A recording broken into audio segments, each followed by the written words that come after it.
Video చూసి ప్రతి ఒక్కరు సబ్స్క్రైబ్ లైక్ ఖచ్చితంగా చేయండి. వీడియో చూస్తున్నారు కానీ సబ్స్క్రైబ్ చేయలేదు, ఖచ్చితంగా సబ్స్క్రైబ్ చేయండి. అలానే ఒక లైక్ వేసి వీడియో చూడండి.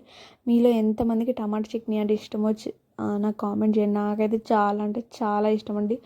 నాకు ఇడ్లీలో దోశలో కూడా నాకు టమాటా చట్నీనే ఎక్కువ తినబుద్ధి అయింది. పల్లి చట్నీ కంటే నేను టమాటా చట్నీ ఎక్కువ తింటాను. టమాటా చట్నీ ఎలా తయారు చేయాలో చూద్దాం. ముందుగా పల్లీలు వేపుకోవాలి, తర్వాతకి పచ్చిమిర్చి కూడా ఆయిల్ వేసేసి వేపుకోవాలి.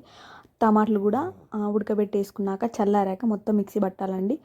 ఏం లేదండి, చాలా అంటే చాలా ఈజీ టమాటా చట్నీ చేయడం. ఎల్లుల్లి జీలకర్ర ఖచ్చితంగా వేయాలండి మిక్సీ పట్టేటప్పుడు. తర్వాతకి పోపు వేసుకోవడం అండి. రెగ్యులర్గా అన్ని పోపులు ఎలా వేసుకుంటానో ఈ పోపు కూడా అలానే వేసుకోండి.